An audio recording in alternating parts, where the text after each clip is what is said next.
Hi everyone, this is Mrs. Irvin, and today we're going to go through our notes for 7.1D2, radius chord relationships.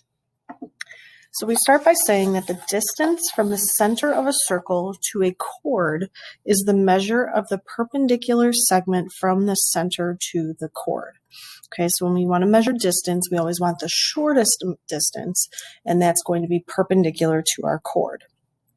So with that, we have a theorem that says if a radius or part of a radius is perpendicular to a chord, then it bisects a chord. So we have the diagram of circle A, and we have a chord BC and a radius segment AD. So our segment AD, which is our radius, and then we have also segment AE, which is that part of the radius that our theorem talks about. Okay, so if that radius AD is perpendicular to chord BC, then we bisect the chord, meaning that segment BE is congruent to segment CE. And that will always be true. If our radius is perpendicular to a chord, then it bisects the chord. Conversely, in our next theorem, if a radius or part of a radius bisects a chord that is not the diameter, then it is perpendicular to a chord. So we're working backwards here. Now we're saying that this part of the radius, okay, so segment AE is part of the radius. If I were to extend this out, it would be the full radius. So if that segment bisects our chord, then segment AE is perpendicular to segment BC. Okay, so anytime we see these occurrences in a diagram, we can make these assumptions because they are proven theorems. Next, we have another theorem that states the perpendicular bisector of a chord passes through the center of the circle. Well, why? Okay, why would the perpendicular bisector of a chord pass through the center of the circle? Well, the perpendicular bisector of a chord, we just said up above, is our radius of the circle. So the radius passes through the center of the circle.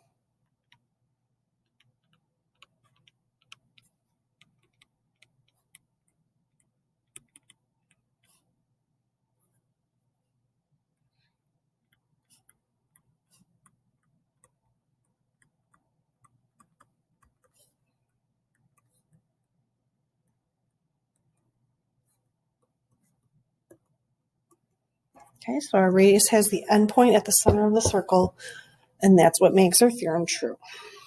All right, so in example 1, it says given circle O, which means O is the center of the circle, the length of segment AO is 5, the length of segment DB is 2, we have to find the lengths of segments OC, OD, and CD. All right, so first up, segment AO is 5. Segment DB is 2. Now, it may seem like we don't have enough information, but remember, segment AO is a radius. We have a point on the center of the circle to the end point on the circle. So if segment AO is a radius, which is 5, then segment CO is another radius, which is 5. Additionally, segment OB is a radius that is 5. But if part of that radius has a length of 2, then the remaining segment is 3. Now, if you recall our Pythagorean triples, we would have that segment CD is 4, because 3 squared plus segment CD squared is equal to 5 squared. So we have that 3, 4, 5 triangle that Mrs. Anchuk talked about in our notes after the quiz the other day. So let's take a look. I filled in all this information. Segment OC is 5. Segment OD we found was 3. And segment CD we found to be 4. So our 3, 4, 5 triangle. You'll see a lot of Pythagorean families in these circle problems. Okay, example 2 says, we are given that chord AB is 12. The radius of circle O is 10. How far is the chord from the center? All right, so a few things we need to draw in here. I want to find that segment there. That is what I am solving for. Now, if I drew in that perpendicular distance, that means that I bisect my chord. So segment AC and segment CB are both 6 because my chord was 12. I have to draw in my radius. I want to draw in my radius to form a right triangle. We always want to try and form a right triangle. So my radius is 10.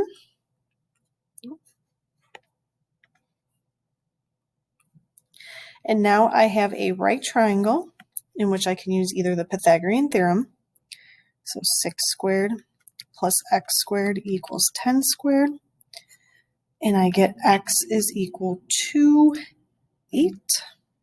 So this is a 6, 8, 10 triangle, which we know is a 3, 4, 5 multiplied by 2. So if I'm trying to find how far is the chord from the center, the length of segment OC, it's 8. Okay, next example. In example 3, we are given that the chord shown is 15 units from the center. So this time we are told the chord is 15 units from the center. The radius of the circle is 17. So I'm going to draw in that radius. And I know that it's 17. I have to find the length of the chord, which in this case is segment AB. Okay, so we got to keep that in mind. What I can do is solve for x, which would be, let's call that point C, the length of segment AC. So using the Pythagorean theorem, x squared plus 15 squared equals 17 squared. I can use that, or I can recognize that this is an 8, 15, 17 triangle, so x is equal to 8 again. However, we are not done because the chord is segment AB, which has been bisected by the part of our radius. So the length of segment AB, which is 2x, 2 times 8, we get segment AB is 16.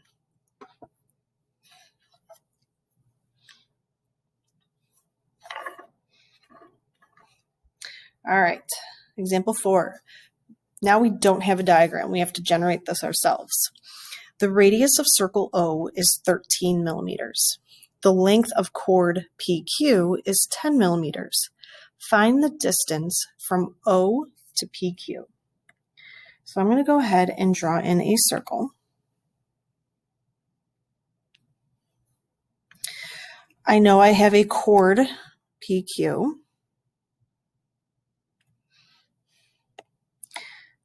And we have circle O.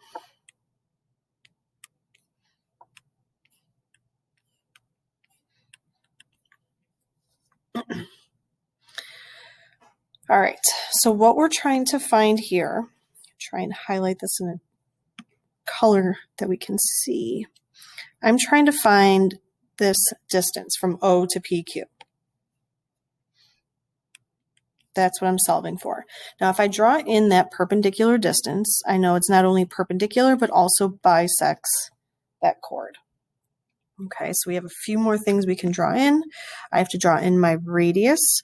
Remember, we always want to draw in our radius so that it forms a right triangle. Even though we're dealing with circles, we want right triangles. So my radius of the circle is 13 millimeters. If the length of chord PQ is 10 millimeters, then it's divided into two segments that are each 5. So if I look at this, I have 5 squared plus x squared equals 13 squared. I can finish using the Pythagorean theorem, or I can recognize I have a 5, 12, 13 triangle. So x is equal to 12. And my distance from O to PQ, that segment we just found, is going to be 12 millimeters.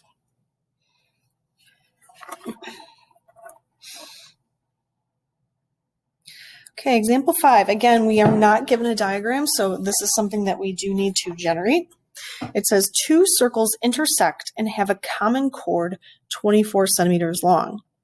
The centers are 21 centimeters apart. The radius of one circle is 13 centimeters. Find the other radius. All right, so we have to draw 2 circles. Now, we're not given that they are congruent circles, so I have to make sure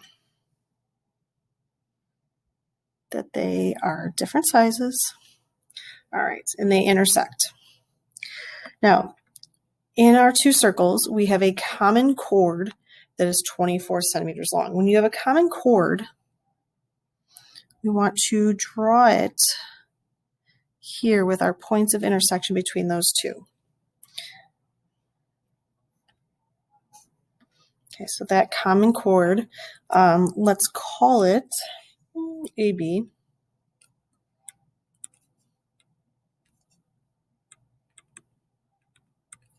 Okay, it's 24 centimeters. We'll get to that in one moment. The centers of the circles are 21 centimeters apart. So I have a center here and a center here. Let's join those two.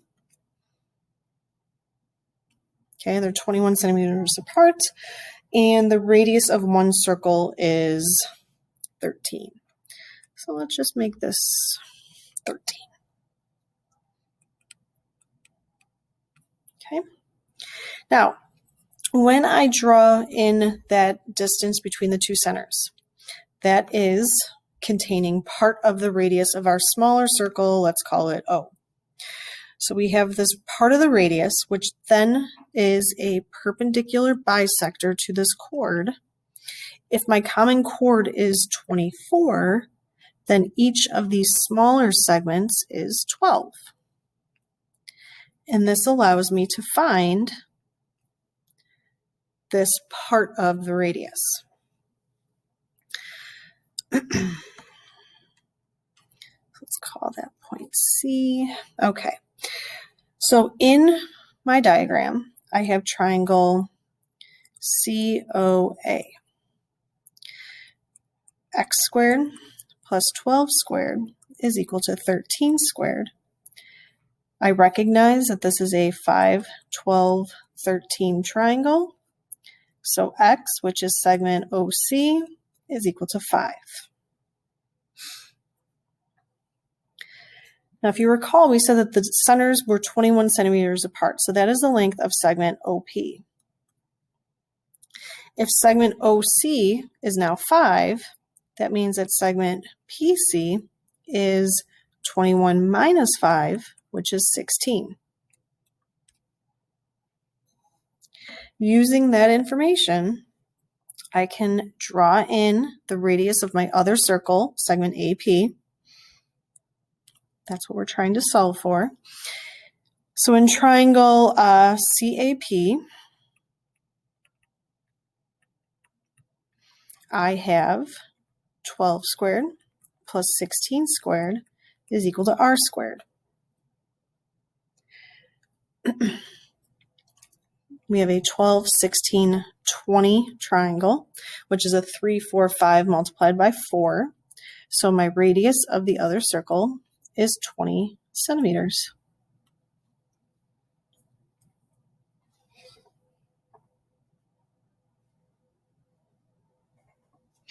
All right, a couple more theorems here.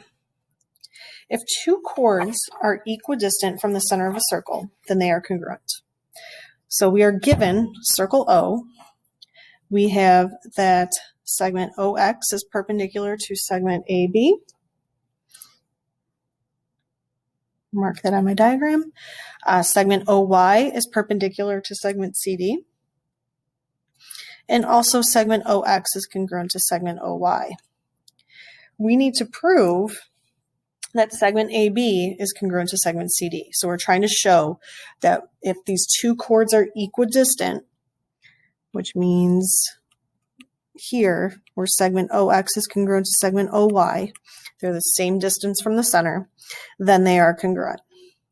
So first up, first thing we want to do, and we're going to have a very rough proof here, we want to draw in our radii.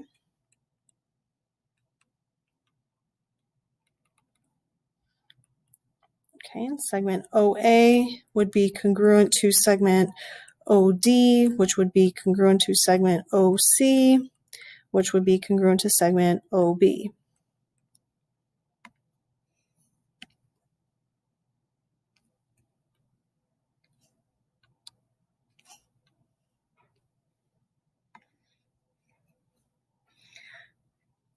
Okay, next, I'd have angle AXO congruent to angle BXO, congruent to angle DYO,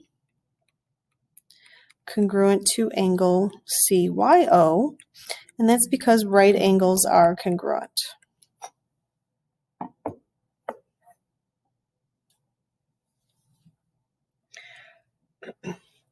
Okay, I know that segment OX is congruent to segment OY.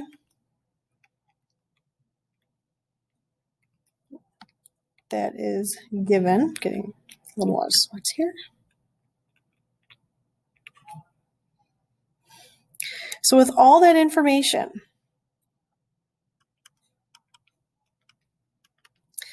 my four right triangles are congruent by HL.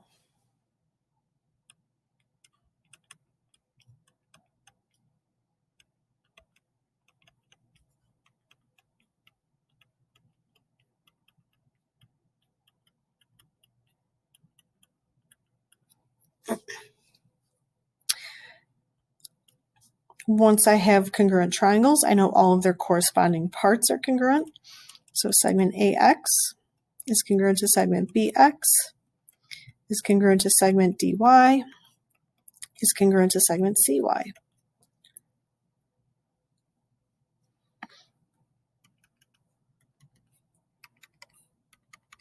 So now, the ending part where I can finally prove that I have congruent chords, I can say that segment AB is congruent to segment CD, and all I'm doing here is adding, addition.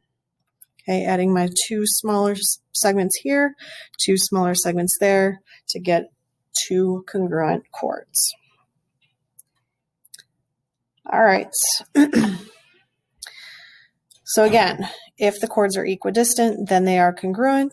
And now we have the converse. If the two chords are congruent, then they are equidistant. So if segment AB is congruent to segment DC, then I now know that segment OX is congruent to segment OY.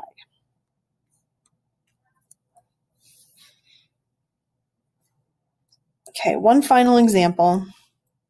Here we are given segment AB is congruent to segment CD. So these are those congruent chords that we talked about just now.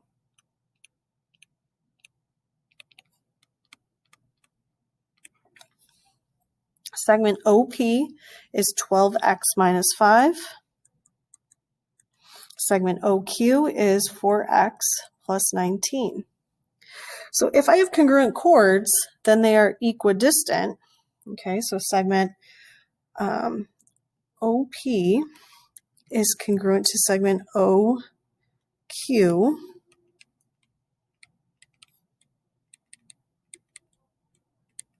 Okay, so if they are congruent, I can set their lengths equal. 12x minus 5 equals 4x plus 19. Add 5 to each side.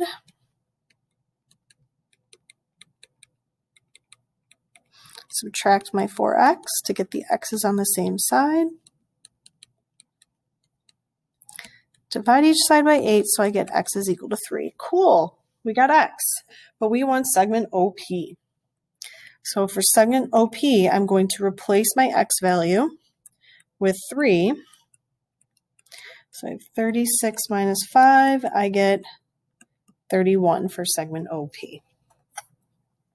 All right, guys, a lot of fun circle theorems. Obviously, I have a very different definition of fun than you guys, but very useful theorems as well. So thanks for taking the time to watch, and I hope you enjoy the rest of your day.